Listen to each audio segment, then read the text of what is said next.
Alright, so next thing I'm going to do is draw in the glass here. You may have the curtain wall in here. It may fit, it may not. A lot of times though, when you have a 3D item in there, sometimes you'll just hide it and detail it in the detail itself, just because you have more control over what's there. So let's go ahead and draw in the glass. So if we take a look at what the glass kind of looks like, right? Very simple. Has probably a little stop down here that it rests on, and then a couple of little, spacers in there, and then the glass. So pretty simple. So we'll go ahead and do that. You can come into annotate, and there's detail line. If you click on, let me go ahead and go back to annotate. The detail line, I'm sorry, is in the detail area. That was kind of quick, and it's up here. And if you click on it, it'll go to modify place detail lines, and you can draw with the tools that you're often used to drawing with. I'm just going to draw a line, and in the line style pull down you can choose the lines that you want. So I'll just pick a medium line for right now, and I'll come down here and maybe draw a line from there to there, right? And then maybe draw a line from there, somewhere up here. Don't really need it to go all the way. And then these are about 6 millimeters apart, so I'm just going to copy this guy over 6, right? And then I'll pull this down, right? And then I'll copy that over using these 2 points, 6, and then copy it over again, 6, right? And then I can delete this original one. Not the most efficient way of doing it, but it works. You can do it however you like, and then another detail line from there to there, and from there to there.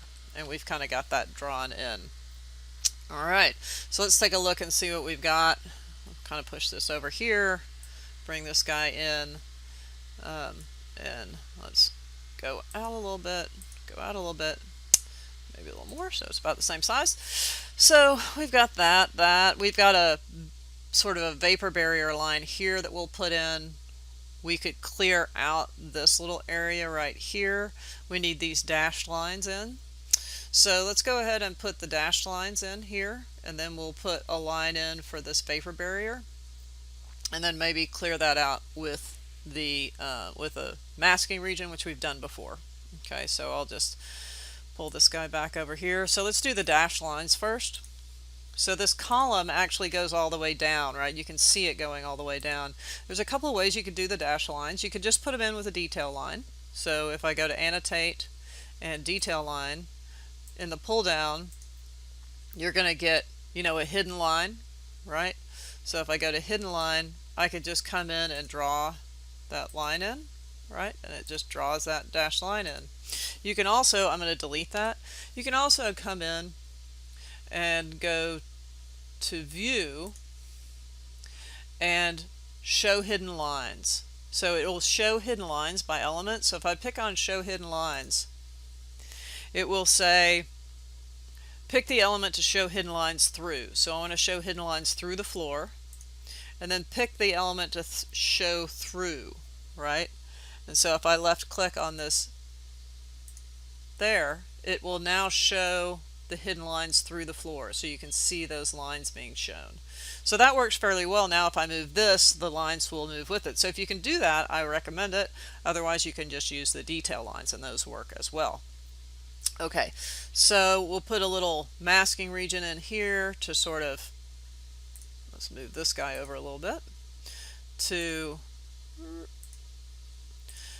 get rid of that little piece right there. Okay, so pretty easy. Just go to annotate, region, masking region, and I'll just do a rectangle. How about from there to there? And let's just have to check and see what happens. So there's what we've got right there. So what I can do is edit boundary, and I'm just going to pick, or I'm just going to draw a line that is, or let's go ahead and pull this guy out where it covers that entire thickness. I'll pull this into sort of the center of that line, and I'm going to make that line a wide line, and let's see what happens. Almost got it, right? So if we pick that and kind of pull that up to where it matches, and then we do an edit boundary, we can pick this line and actually make it an invisible line. And then check, and get off of that, and now you've sort of cleared that guy out. Okay, and then the last thing we're going to do is we're going to put in a line that's actually a dashed line for this guy. And we'll do that when we come back, because we'll make a new line type for that.